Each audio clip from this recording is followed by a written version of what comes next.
തോറ്റുകൊടുക്കാൻ മനസ്സില്ലാത്തവർക്ക് role മോഡലാക്കാൻ പറ്റിയ ഒരാൾ. ആളെ ഒരു പക്ഷേ നിങ്ങൾക്ക് അറിയാമായിരിക്കും. ഇന്ത്യൻ വുമൺ ക്രിക്കറ്റ് ടീമിൻ്റെ ഇപ്പോഴത്തെ ഹെഡ് കോച്ച് അമോൽ മജുംദാർ.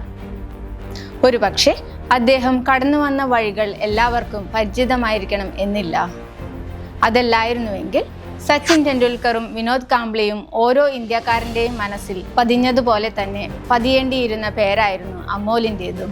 അറിഞ്ഞോ അറിയാതെയോ നേരിട്ട അവഗണനകളും അടുക്കും തോറും അകന്നുപോയ അംഗീകാരങ്ങളുമാണ് അമോൽ മജുംദാറിൻ്റെ 50 വർഷത്തെ ജീവിതം ചേർത്തിണക്കിയത്. പ്രതിഭയും മികവും ആവോളം ഉണ്ടായിട്ടും ഒരിക്കലും ഇന്ത്യൻ ടീമിൻ്റെ ജേഴ്സി അണിയാനായിട്ടില്ല. എന്നാൽ ഞായറാഴ്ച അർദ്ധരാത്രിയിൽ നവി മുംബൈയിലെ ഡിവൈ പാട്ടീൽ സ്റ്റേഡിയം നീലക്കടലായി മറഞ്ഞപ്പോൾ അതിൻ്റെ അരികിൽ അഭിമാനത്തോടെ നിന്നു അമോൽ മജുംദാർ. ലോകകപ്പ് ജേതാക്കളായ ഇന്ത്യൻ വനിതാ ക്രിക്കറ്റ് ടീമിൻ്റെ പരിശീലകൻ എന്ന ബഹുമതിയോടെ ലോക ക്രിക്കറ്റിൻ്റെ പടവുകൾ കയറിയ സച്ചിൻ ടെണ്ടുൽക്കറിൻ്റെ കഥയുടെ തുടക്കം 1988 ഹാരിസ് ഷീൽഡ് ടൂർണമെൻറ്റിലായിരുന്നു. അന്ന് വിനോദ് കാംബ്ലിയുമായി ചേർന്ന് 664 റൺസിൻ്റെ കൂട്ടുകെട്ട് സൃഷ്ടിച്ചപ്പോൾ ഡ്രസ്സിംഗ് റൂമിൽ പാഡ് ധരിച്ച് തൻ്റെ അവസരത്തിനായി കാത്തിരുന്ന 13-കാരൻ അമോൽ മജുംദാർ ആയിരുന്നു. സച്ചിനും കാംബ്ലിയും ഇന്നിങ്സ് അവസാനിപ്പിച്ചതോടെ ബാറ്റ് ചെയ്യാനുള്ള അവസരം പോലും ലഭിക്കാതെ മജുംദാറിന് മടങ്ങേണ്ടി വന്നു. രമാകാന്ത് അച്രേക്കറിൻ്റെ ശിക്ഷണത്തിൽ വളർന്ന മജുംദാർ സച്ചിനും കാംബ്ലിയും ഇന്ത്യക്കായി തിളങ്ങുമ്പോൾ മുംബൈ ക്രിക്കറ്റിൻ്റെ കടിഞ്ഞാൺ അമോൽ മജുംദാറിൻ്റെ കൈകളിലേക്ക് വന്നെത്തി.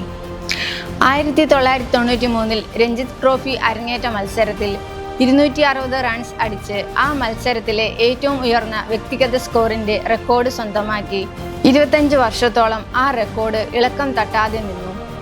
8 രഞ്ജി കിരീടങ്ങൾ നേടി. ക്യാപ്റ്റനായും ടീമിനെ വിജയിപ്പിച്ചും മജുംദാർ ആഭ്യന്തര ക്രിക്കറ്റിൻ്റെ ഇതിഹാസമായി. അടുത്ത സച്ചിൻ എന്ന് മാധ്യമങ്ങൾ വിശേഷിപ്പിച്ചെങ്കിലും ദേശീയ ടീമിലേക്കുള്ള വാതിൽ തുറന്നില്ല. തുടർച്ചയായ നിരാശകൾക്ക് പിന്നാലെ 2004 ക്രിക്കറ്റിൽ നിന്ന് പിന്മാറാൻ മജുംദാർ തീരുമാനിച്ചു. പക്ഷേ കുടുംബത്തിൻ്റെയും സുഹൃത്തുക്കളുടെയും പ്രോത്സാഹനത്താൽ അദ്ദേഹം തുടർന്ന് കളിച്ചു. വിരമിച്ച ശേഷം കോച്ചിംഗ് രംഗത്തേക്ക്. ആദ്യം ജൂനിയർ ടീമുകൾ, തുടർന്ന് രാജസ്ഥാൻ റോയൽസിൻ്റെ ബാറ്റിംഗ് കോച്ച്. പിന്നെ 2023 ഇന്ത്യൻ വനിതാ ടീമിൻ്റെ മുഖ്യ പരിശീലകനായി നിയമനം. ഒരു രാജ്യാന്തര മത്സരം പോലും കളിക്കാത്ത ഒരാൾ ദേശീയ ടീമിൻ്റെ കോച്ചാകുന്നത് വിമർശിക്കപ്പെട്ടുവെങ്കിലും മജുംദാർ മൗനം പാലിച്ചു. 2 വർഷത്തിനു ശേഷം വനിതാ ലോക കിരീടത്തിൽ ടീം ഇന്ത്യയുടെ കന്നിമുത്തം വീഴുമ്പോൾ മജുംദാർ പറയാതെ പറയുന്നു, അർഹതപ്പെട്ട അംഗീകാരം ഒരിക്കൽ വൈകിയാലും ഉറപ്പായി എത്തും. ലോകകപ്പ് ജയം അതിനൊരു തെളിവാണ്.